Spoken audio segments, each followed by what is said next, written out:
Coming up next on Another View, a look back at some of the moments that have inspired our listeners to move a little closer to the radio, pick up the phone and give us a call or shoot us an email. We're bringing back some of our roundtable's most lively debates, our most interesting interviews, and the positive stories that uplift and inspire.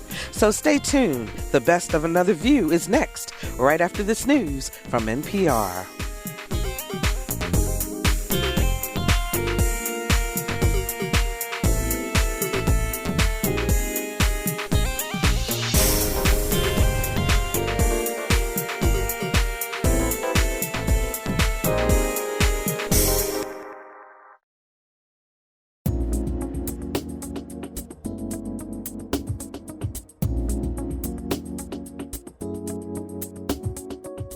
Discussing the issues and celebrating the successes of the African American community. This is Another View.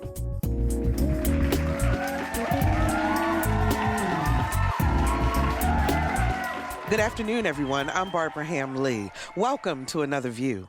We hope you're enjoying this festive season and are looking forward to the new year. We sure are.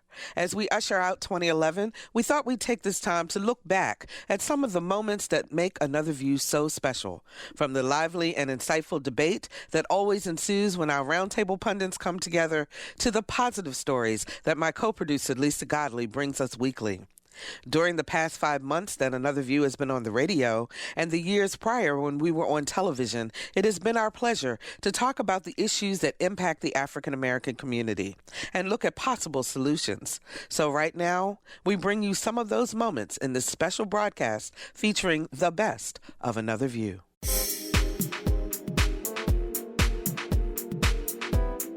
Now, Kane has had some controversial things to say about unemployment and racism in America. Let's listen to a clip from him about his feelings on unemployment first. I don't have facts to back this up, but I happen to believe that these demonstrations are planned and orchestrated to distract from the failed policies of the Obama administration. Don't blame Wall Street. Don't blame the big banks.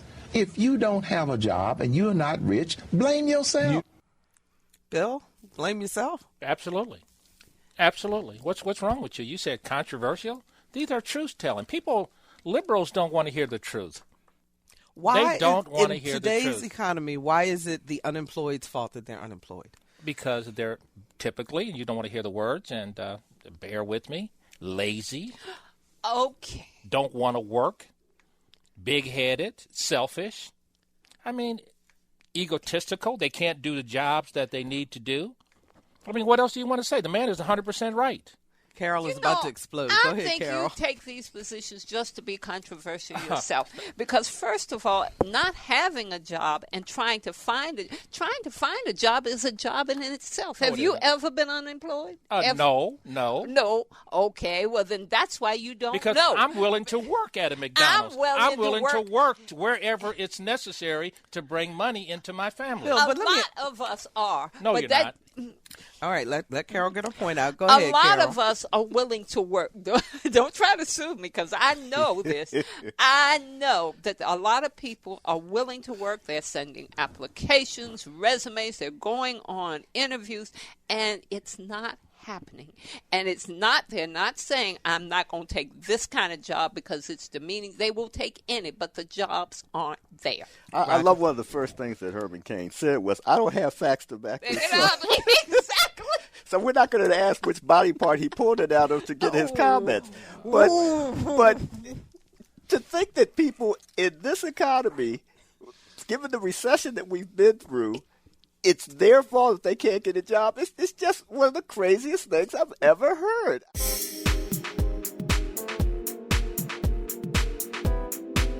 There was a group of people who helped decide who was going to be the sculptor. And it seems to me you would want to get somebody who had the ability to do an excellent job on this. And that group came up with this particular individual. This is an old story. This has all been hashed out before. I think we should get somebody who was competent to do this and who had the expertise to do this. And this is who this particular committee came up with.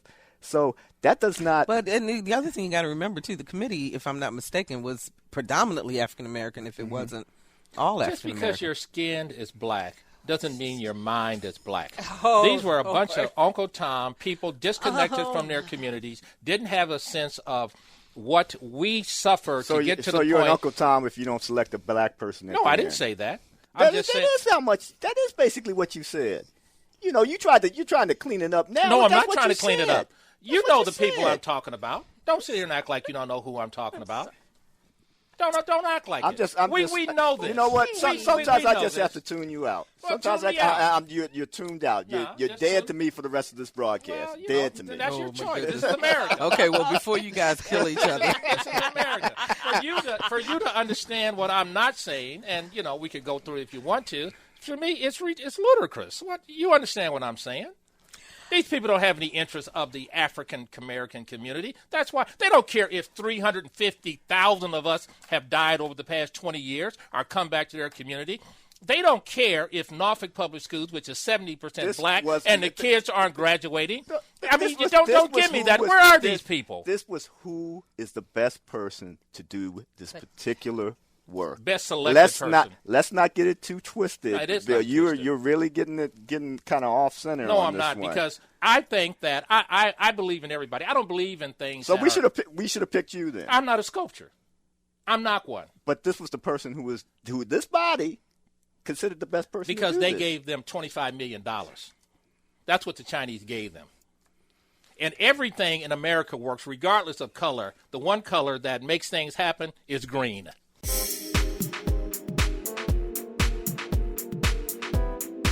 The Latino and African American men between the ages of 16 and 24 consistently make up high rates of school suspension, poverty, and arrest. And that's why they're focused on them. So they say. Right. And I understand it. So the question would be, well, why is that?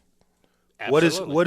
What is systemic there that is causing that to happen? And why not address that? As opposed to addressing right. the and problem. Also, and then the reality is that a lot of them having dropped out of school and being in this cycle of crime and ending up in prison, they do need job skills, they do need parenting skills, but there are a lot of people who need that. And I would also venture to say that there's some mental health counseling and approach that needs to be put in there too. Before you get started, if you're just joining us, this is Another View, and we're with the Another View Roundtable today. Yeah. We've got Carol Pretlow, who's a political science professor at Norfolk State University, Bill Thomas, who's our community activist, and Wil LaVeist, who's a journalist, author, and talk show host. And this is our lively discussion once a month on the second Friday of each month. Okay, Bill. First of all, Ms. Carol, it's not a strategy.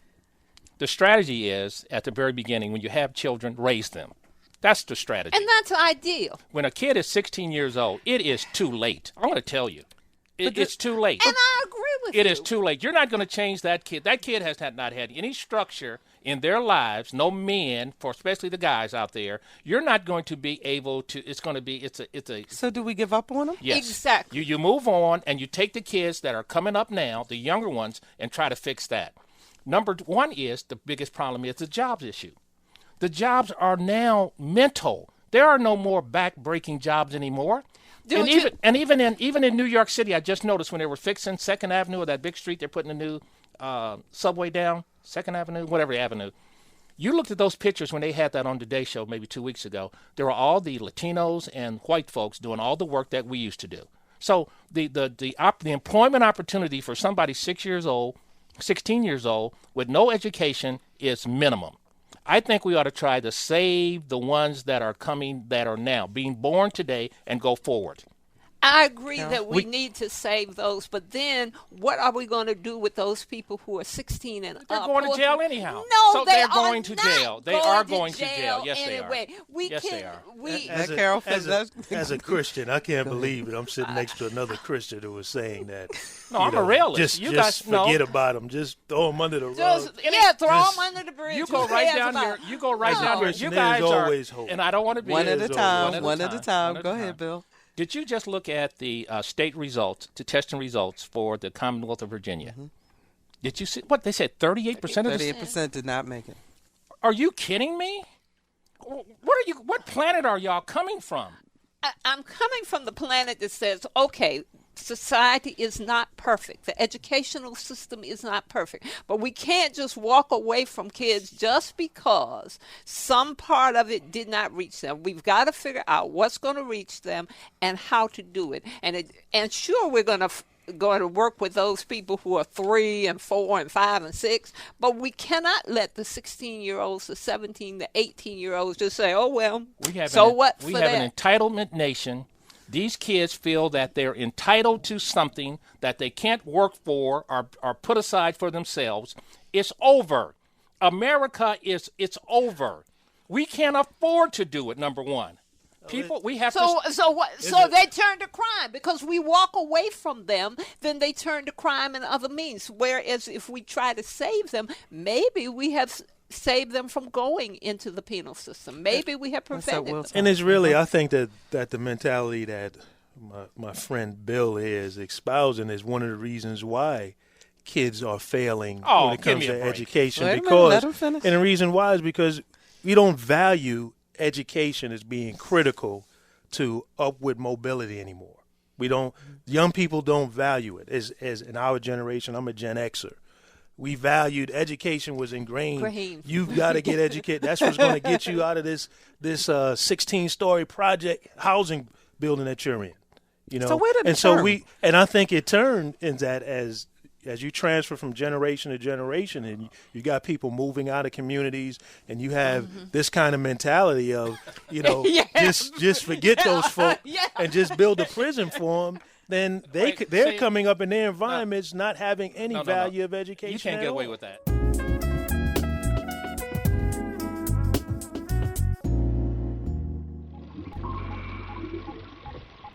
Carl Brashear met every challenge he faced with perseverance and honor, whether it was his role as the first African American to become a U.S. Navy diver or his determination to be the first diver restored to full active duty as an amputee. His legacy so impressive, it was portrayed by Cuba Gooding in the 2000 film Men of Honor. We have many traditions, some good, some bad. However, I wouldn't be here today if it weren't for our greatest tradition of all. Honor, sir. Carl Brashear was recently remembered during a special tribute ceremony held at the Carl Brashear Conference Center at Naval Base Little Creek. Among those paying tribute, former Virginia Governor L. Douglas Wilder.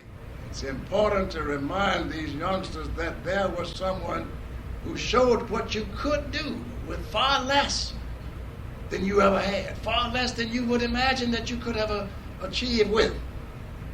And that's one of the things that impressed me about Carl Brashear. He didn't complain about what was not there. He did what he could with what he had, and did the best. Carl Brashear always dreamed of doing something challenging, so he left the farm where he grew up in Kentucky and joined the Navy at age 17, not long after it had desegregated in 1948.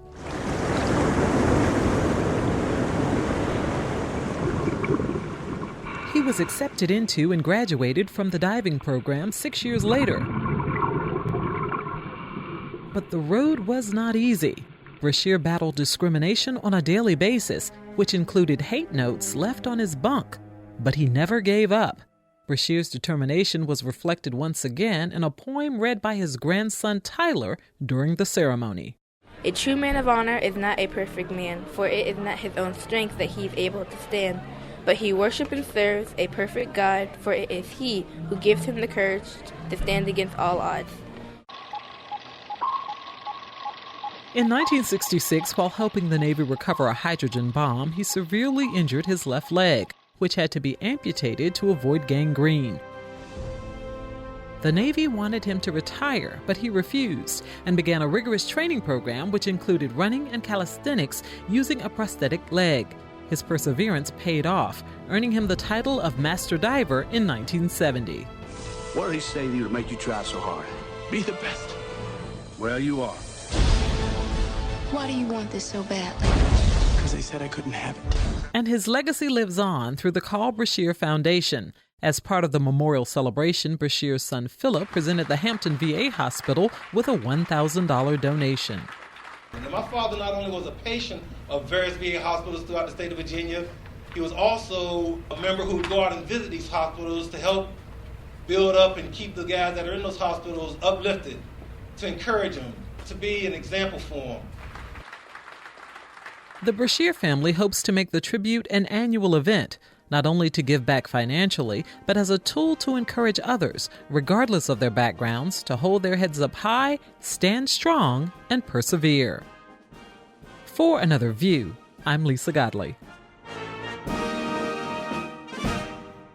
Today, our conversation is about the wealth gap. The Pew Research Center came out and basically said that the gap has widened. It's continuing. But your book about the history of Black economics, Surviving and Thriving, 365 Facts in Black Economic History, Dr. Malveaux, you say that we've never, the Black community as a whole, had an even playing field in terms of the building economic wealth and in terms of the economy. Absolutely. We can go back to our history from the time we came here as enslaved people to the number of people of African descent who purchased themselves, Barbara, purchased themselves. And you look at the laws that prevented us from learning to read, from amassing wealth. Even in the face of all that, Black people still learned to read. Black people still amassed wealth. They're in the state of Virginia. I love the story, many of us do, of Maggie Lena Walker, the woman with a second-grade education, 2 years of education, who started Penny Savings Bank. So despite the fact that we don't get a fair share, we still manage to carve out our slice. And what I often say, one of the reasons I wrote the book is because I wanted young people to understand that you can't win the game unless you play the game. Yes, this game is unfair. We know it's unfair. But don't let that prevent you from getting involved, from being involved in this economy. Certainly in this labor market, Barbara, it's amazing.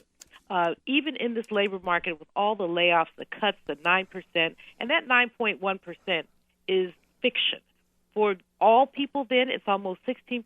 For African Americans, we're looking at nearly 28%. But in the face of those daunting statistics, home ownership lower than it's ever been since 1965. More Americans on food stamps than we've seen in 5 years. These are the statistics that are trickling out even around this unemployment information. That but information, that's good information, people, Dr. Malveaux. That's great information. And also talking about our history and culture. We need to understand our history and how we can improve going forward, because we do have a chance to correct things that have happened in the past or to go forward in a different direction and create some of the wealth in our community for the generations Absolutely. ahead. I'm a transplant from Buffalo, and I actually come from I'm a 3-generation gay in my family. So internally, I have, as I like to say, I've been accepted. My partner John says I've been tolerated. Just because who you are. Exactly right. So internally, in my very own family mechanism, I had always been, being gay was a part of like our family makeup, even if it was, sort of a hush-hush thing. But, being a transplant to Hampton Roads and coming with that confidence, because, once you have the love of your loved ones, I think you can sort of walk any street that you want to walk when you're gay or lesbian. And, being able to bring that confidence and that love here with me to Hampton Roads, I don't really see that I've ever really been discriminated against. I mean, we as African Americans, when we talk about discrimination in the gay and lesbian community, we haven't even gotten through the discrimination of the Black and white community yet. But in turn, and but you bring up a really good point, and I wanted to ask both of you about this, because do you separate or do you feel more discomfort, discrimination, whatever, because you're African American? And gay is separate, or is it combined? Well, I'll be very honest. I really haven't felt the frontline kind of discrimination that I hear you're discussing. Let me give you a little point. I lived in San Francisco for about 11 years. I witnessed more homophobia there than any place. Okay, with black, white, within different ethnic groups. So a lot of homophobia every place. Homophobia in San Francisco? You would think not. Absolutely. Really? Oh, yeah. Homophobia is universal. And but in terms of the discrimination, I I can't remember a time where, as I said, I was on front line discriminated against by being a lesbian. And I don't think I was that closeted that folks didn't know, because if people asked me, I told them. Of course, I lost a lot of friends that way, but such is life. That's another whole issue.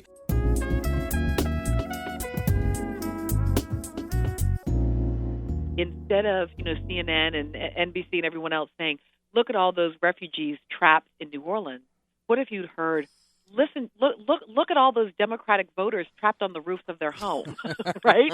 Imagine how different the response might have been if Democrats had right off recognized that those individuals were not some refugees from a distant land.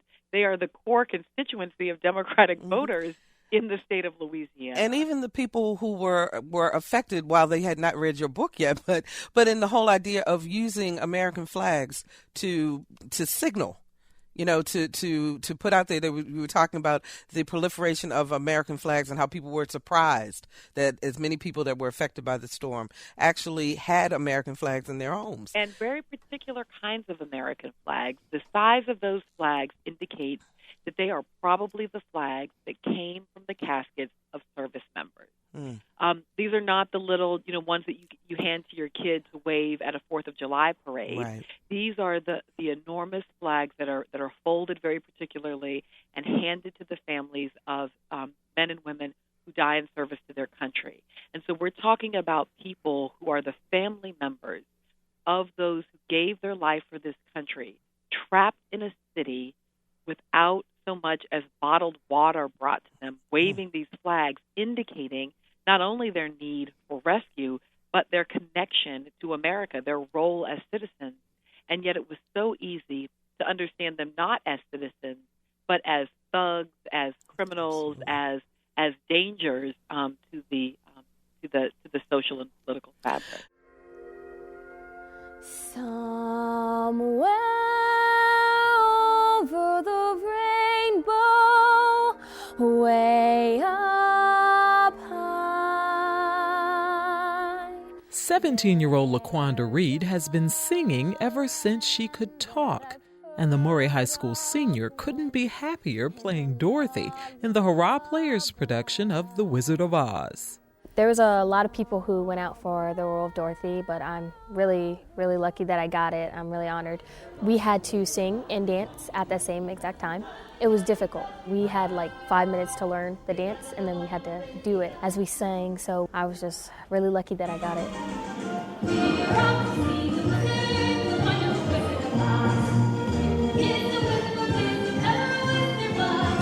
LaQuanda says she was very shy before she got involved with the Hurrah Players in the 8th grade. Since then, she has performed in several productions, including Hairspray, The Little Mermaid, and The Best Christmas Pageant Ever. But The Wizard of Oz is the first performance of her senior year. And like many seniors, her life is packed with activities, so she works hard to make sure it all gets done. I go straight from school to Hurrah, and between that time of after school and rehearsal, I use that time to do my homework. But this talented teen doesn't seem to mind. Like most of us, she grew up watching The Wizard of Oz. When I was little, I watched it a lot. I honestly lost track of how many times I watched it, but I hadn't seen it recently until we started doing the show, and then I was like, I don't remember what some of the parts were, so I had to go back and rewatch it, but I just got caught up in that moment again of how much I really liked the movie that I watched it a couple more times, so maybe like 5 times recently. What's so remarkable for the audience is hearing just how much LaQuanda sounds like Judy Garland did when she portrayed Dorothy in the original movie. Which is the way back to Kansas? Surely can't go away, can you? She describes the cast as a family, but quickly points out that it would not work without the folks behind the scenes helping pull it all together. In addition to her friends on stage, her family also has her back. LaQuanda and her 2 teenaged brothers live with her grandmother, who she says tries to never miss a performance. The 17-year-old says she's a little sad that her time with the Hurrah Players is coming to an end. The time is coming for me to move on. It's a little depressing, but, everyone has to grow. So I'm glad that they prepared me as much as they have. My last show with the Hurrah Players probably will be my summer show when I hopefully get into Footloose maybe. After graduation, LaQuanda is headed to college. She hasn't quite made up her mind yet, but has narrowed it down to 3 choices. Her major, of course, musical theater. Someday I'll wish upon a star and wake up where the clouds are far behind me. To be on Broadway, I would love it. I would just love it. I just love being on stage now, just getting up in front of all those people and just performing for them. I love putting on a good show for people. I like that feeling they get when they're like, wow, they were good. And so I just try my best and hopefully maybe work hard enough one day that I can be up there. And those who know LaQuanda don't doubt that for a minute. For Another View, I'm Lisa Godley. The wonderful Wizard of Oz.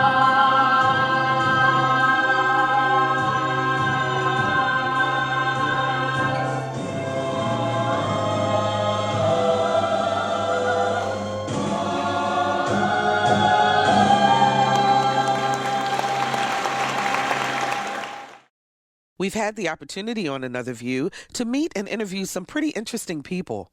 Rose Mapendo was one such person. A survivor of the genocide in Rwanda, Rose not only touched our lives with her amazing story of endurance, but inspired us as well. Rose Mapendo says she was well aware that the government had ordered members of the Tutsi tribe to be killed, but she thought the genocide was only toward the Tutsi in Rwanda. She never dreamed the Tutsi from the Congo were also in danger. Because I am Mnyamulenge, I'm not a Tutsi from Rwanda. I did not at all think can be happen to us. But the government decided to arrest my family also. The year was 1998. Rose and her husband were running a successful butcher business and raising a large family. 7 children in all. The oldest 15, the youngest just 10 months old. They took us without anything. They asked you to put your hands on, and they put us to the truck. It was 5 families. Once they arrived at the death camp, they made the families watch as they murdered their husbands and fathers. It was, they put men in front of us, place we can watch how they make them, torture them. Suffering, take the clothes out.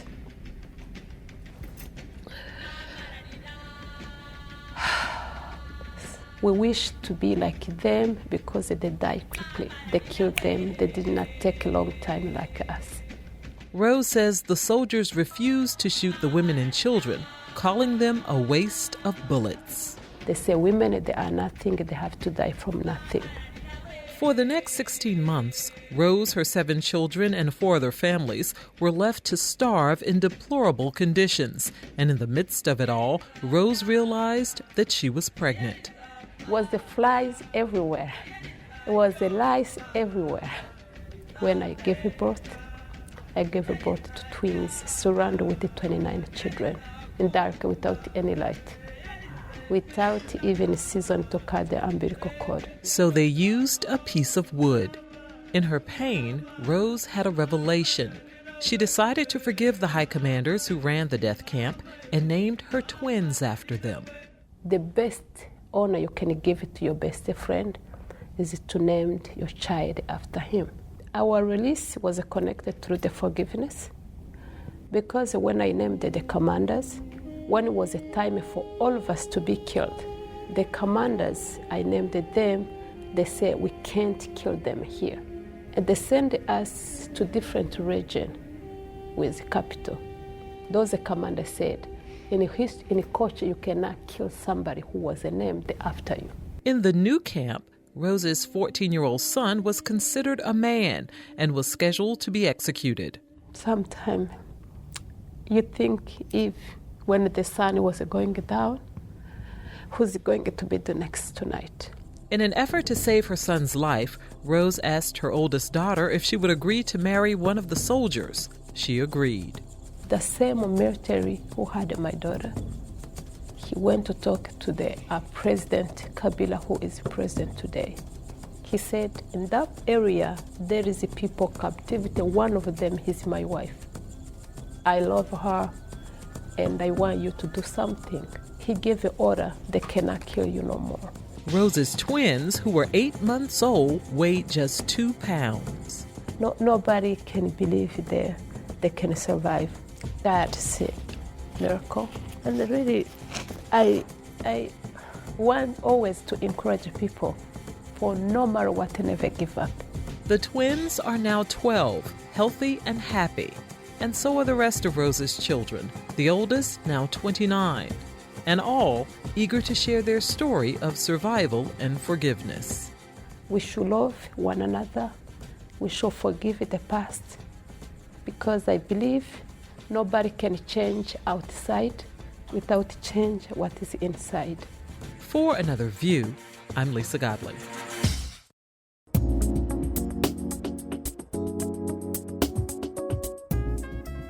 You may hear us say it from time to time that when everyone else catches a cold, the African American community gets pneumonia. It may sound funny, but it's no laughing matter. The consequences for not getting proper health treatment are often so severe among blacks that Another View refuses to shy away from discussing the issues that can improve your quality of life. The whole idea, Frida, and you spoke to this a little bit earlier, that it is not a death sentence. It is not. I'm thriving. I consider myself a thriver. And a huge part of that was when I was diagnosed, I did not know anyone who looked like me with breast cancer. I didn't know anybody who had survived breast cancer. And I called the 800 number at American Cancer Society, and one of the programs that we offer is called Reach to Recovery. And I had a mentor, and I had a woman come to my house, and she had went through chemo. She had survived cancer. And at the end of our conversation, she left my kitchen, and I felt like this light at the end of the tunnel is not a train, that I can survive chemo. I can survive radiation, but that's one of the programs that we have in place that's free to our patients, Reach to Recovery. And I also talked to our dietitian on call. And American Cancer Society played a vital role in my healing.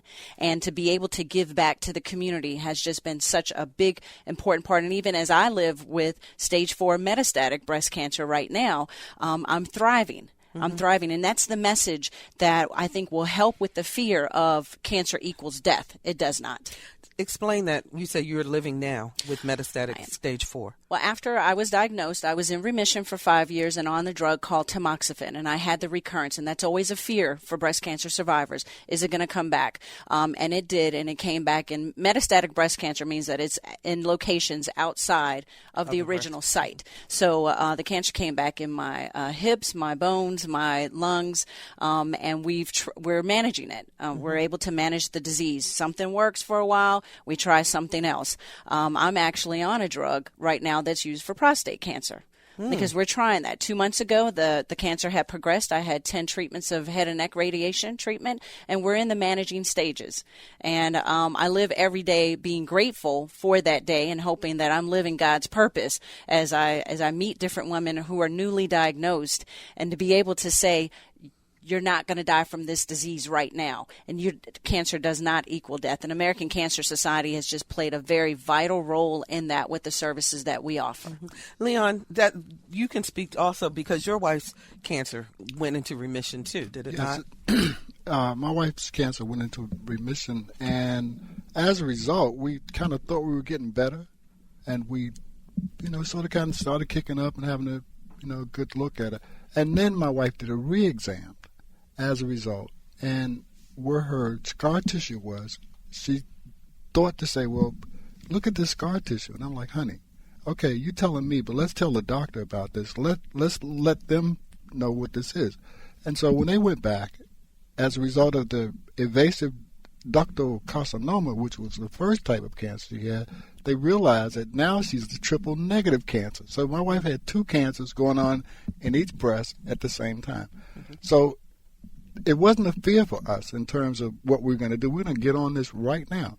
We're going to do whatever they say we need to do. We can get about fear. So the knowledge was power for you. Yes, it was for both of us, as a matter of fact, because once we realized that we still had a different fight now, right? They even changed the medications to the point where she's on a different form of medication now. The infusions that she was on were beginning to create different pains levels that she'd never had before. And I was very concerned because when I look into her eyes and I see that she's weak and she's under duress from the chemo treatments, and I'm like, well, wait a minute, we got to do something here. And so my wife likes to ask me about, well, what do you think? And I'm like, I think we need to go to the doctor and tell him. And so as a result of talking again with them, we realized that, okay, we got to fight a little harder now. And so as I listen to these women talk about other women in the community, I can only base my experiences on what I've seen and what I've had to deal with. And to see a healthy person and to look into somebody's eyes who is not so healthy anymore, then you become very concerned and very, very, very motivated to help them. Mm-hmm. And so my concern was, and still is that you have to go and have these exams. You have to do these breast exams. You have to. There's no way around it. Mm-hmm. Being on the radio gives us an opportunity to utilize some of our favorite tunes as we transition from one segment to the next. So it was really a treat when we learned that Hampton Roads' rich musical history and some of the region's most famous sons and daughters have been featured in a documentary appropriately titled 7 City Legacy.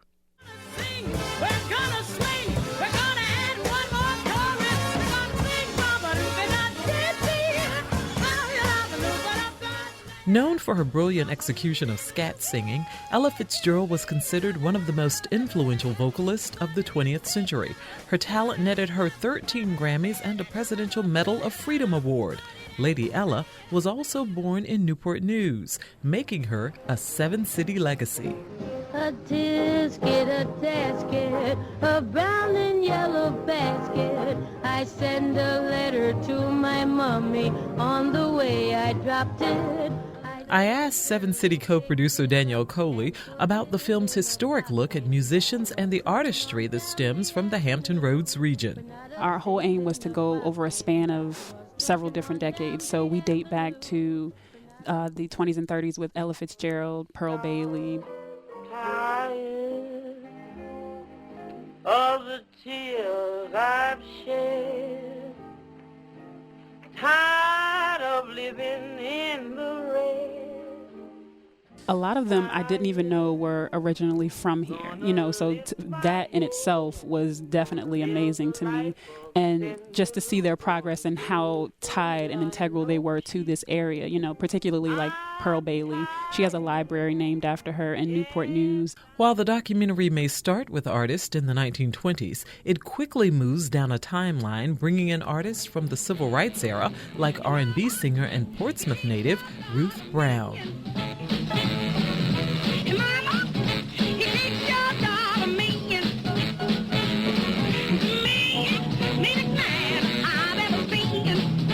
And Norfolk's own General Norman Johnson, the lead singer of the group, chairman of the board.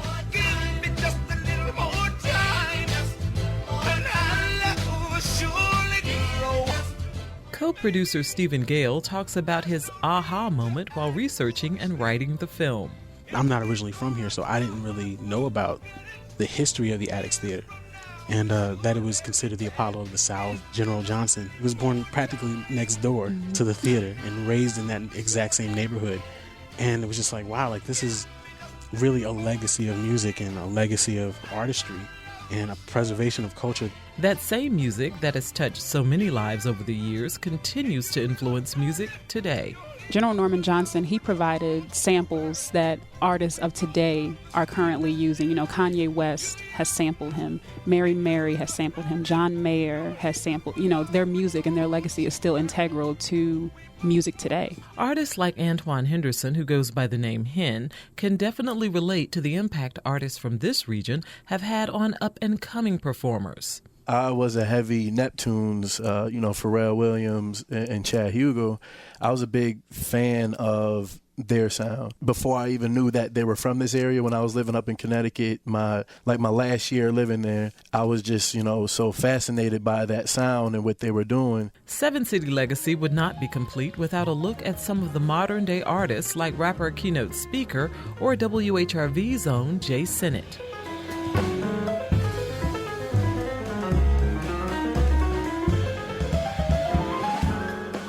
Stephen Gale says their intention is to not only remind some and inform others of this region's rich history, but to help stimulate the arts back into the classroom and bridge the connection between Hampton Roads and its legacy.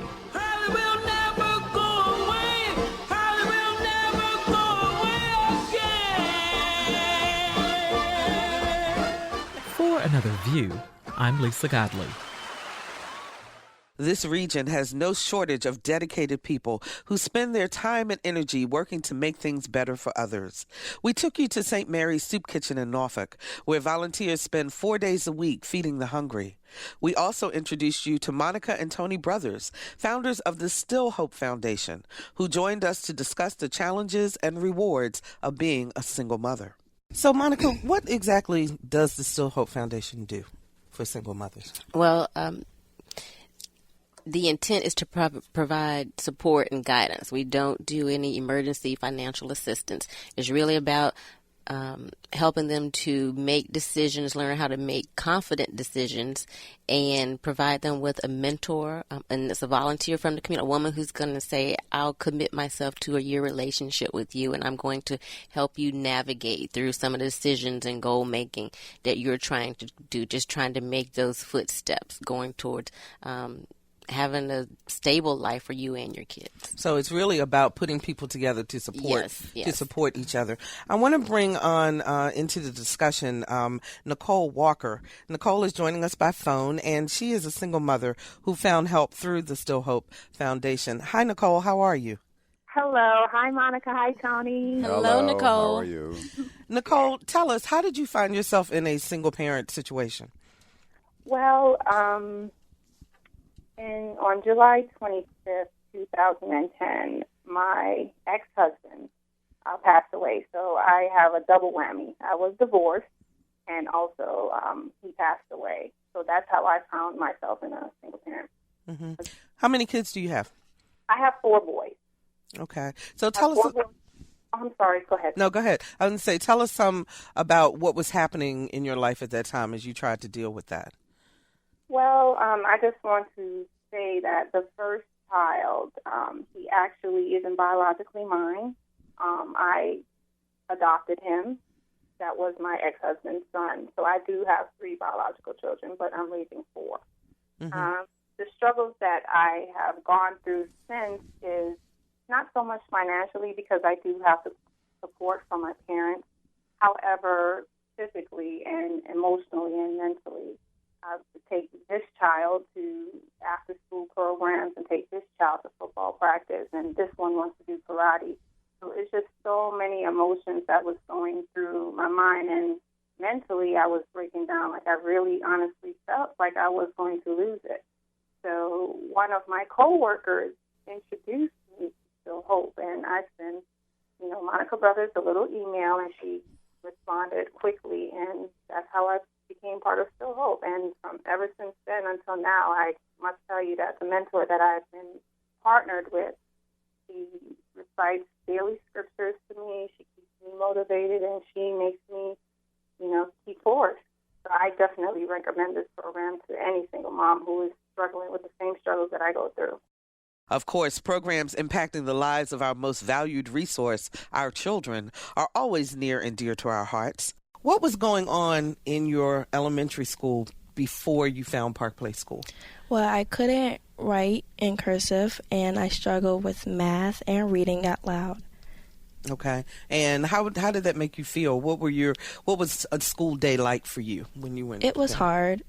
Like, seeing my friends passing all their classes, and I was sitting there just like, oh, snap, I don't know what's happening right now. And so you weren't quite sure how come you weren't able to keep up. Do you remember the day that your mom took you to Park Place School? Not really. Not really? No, it was kind of a long time ago, but I remember talking to the principal, and she was telling me that I was going to attend Park Place, and the reason why is because everybody has 2 sides of the brain, but my brain works a little different because one side works extremely fast, the other works slow. So going to Park Place was going to help train my slow brain to go fast like my other, so I could work extremely well in school. Mm-hmm. Now, Michelle, these students are not special ed students. No, they're not. They're the children that are falling like Cleo behind just because they're not keeping up with their peers, but they don't qualify for special education services. So that's really why we're unique. We really want the kids that aren't being serviced or don't qualify for the services. And what we found is with children, one set of tools doesn't work for every carpenter. And it's the same with these kids. One way to teach is different. We have other ways we can teach them how to learn and not what to learn. Mm-hmm. So describe your typical student. Our typical student, most of them live in the Park Place community here in Norfolk. Mm-hmm. They're from low-income families. A lot of our children are being raised by their grandparents or single parents. These parents are struggling to keep food on the table, so the academics is kind of put to the side, but they know their child needs help. So they come to us, and a lot of times when they get to us, they're just so beaten down because they've just had this failure over and over and over again.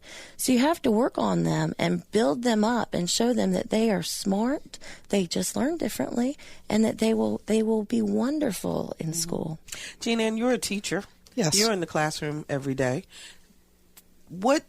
Describe how your students start with you, and then what do you see as their progress? It's amazing to watch the change in the students. When they come in, a lot of times they're embarrassed. They have been beaten down because they're not doing well in school. And by the time that the 3 years go by and they're ready to graduate and move back into the public school system, they're confident. That's usually the first thing that we see go up is the confidence. Mm-hmm. And they're ready to go. We give them tools to be able to go back into the school system. We teach them how to learn. So what's different about the way you teach versus what they were learning in public school? All of the teachers that are at Park Place School are NILD trained educational therapists. Can you explain what that means? It's National Institute for Learning Development. Mm-hmm.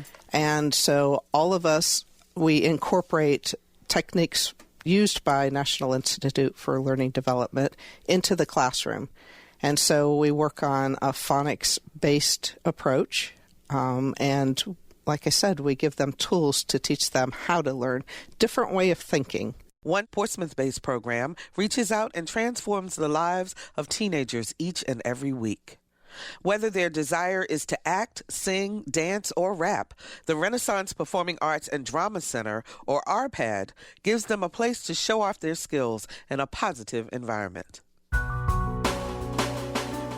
I used to get mad quick, over reasons that I should have never got mad over. 14-year-old DeAndre Bird says in the past, his hot temper cost him numerous opportunities.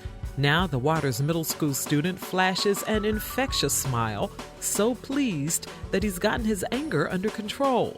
Trey attributes his transformation to the wisdom and guidance he's received from mentors and friends at the Renaissance Performing Arts and Drama Center, or RPAD. I just calmed down and they just told me, just don't worry about it and just do what I do best, play football and smile.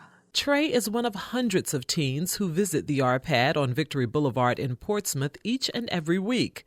Wil LaVeist is another. Coming from in a family where the rules were don't get pregnant, graduate high school. If you go to college, graduate. When you get out, get a job. That was the end of that. Just don't get pregnant. But 9 out of 10, it happened in my family. So I didn't have any, all right, so come on, y'all, let's go to church. I didn't have none of that. I didn't have a background. So I had Coach Ratliff on my side. And he was telling me, yo, Missy, come out to the RPAD. Come out to the RPAD. And I was like, yo, what the heck is the RPAD? If you pop in on any given Thursday, Ashale, or Missy, as her friends call her, can be found on stage either dancing or hosting open mic night. I'm about to graduate high school, so it basically brings me a place to come to and basically do what I want to do and know that I'm safe. And it's an all around good experience. And it's teaching me to be a leader. It's teaching me to know when I get out of high school it's gonna be on my back. That's gonna say that I did that. And I can actually say that I'm leaving my footsteps for the next person or the next female that say that you don't say can't, you can, because I did it. When Missy dances, she performs something she calls crump dancing. Kingdom, radical, uplifting, mighty praise. It's a praise of worship for my Lord and Savior. It's good. Like it has a blessed background. Basically, it's showing your feeling. Like I like to call myself a warrior of God because every movement I do is like it's fighting off the demons and the disgust and just all that stuff that I have on my mind or all the things that I know that shouldn't be there. All I wish from you is two of the same. Right now, she's choreographing moves to this song, titled Two of the Same, by the artist Sincere, who often performs at the ARPAD. I'm about to help him. I'm about to choreograph a piece for him for a couple of his performances. Yeah, cool. I'm excited about that project. Earl Benson is one of the mentors at the ARPAD. The recent Virginia State University graduate says his goal is to let the kids know that they don't have to make the same mistakes he did growing up. We all go down certain ways to actually get where you're going, but you have a choice. And right now, by the decisions that you make, you can either live or die. And I feel like the ARPAD and HRCO gives you a choice. You don't have to fall into the same crowd in order to be cool. So in this generation, everybody's trying to fit in and trying to be cool. The man in charge of community outreach for the ARPAD is Ronnie Ratliff, or as the kids call him, Coach. And a lot of these kids are making decisions and, doing things that are putting them in harm's way. And if we don't have enough mentors, if we don't have places where they can come that's positive, then they're going to end up faltering. A lot of times, people in the community don't think about it because they don't think it affects them. But it does affect them. If our young people fail, if our young people die, it affects all of us. That's what I'm hoping, that we can just continue through the tutoring, through the mentoring, through the performing arts aspect, that we can just kind of unify those who can really make a difference and make a stronger impact. Please make a choice. And sometimes I'm feeling bad, and sometimes I'm feeling fine. A lot of the kids that we have that come to the ARPAD, because, like I say, it's a Christian facility, but like she does the crump dancing and they do various different dancing, but some of it is in the same style as the music that the kids listen to. So they come and initially they feel comfortable. And then when they get there, they realize, man, they're talking about like positive stuff. And it's almost like shock factor because they're like, wow, you mean to tell me I can come somewhere it's not necessarily church, but it's positive, that type of thing, really get something from it. It's really an eye-opener. Ratliff says his dream is to have the ARPAD in every city in the 757. And if the hundreds of Treys and Missies whose lives have been changed by the program have their way, well, look out Hampton Roads. Just use demonstration.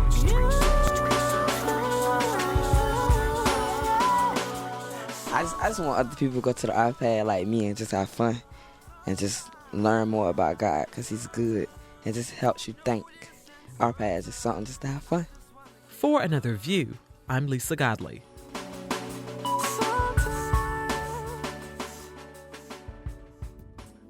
And that concludes our Best of Another View 2011 radio broadcast.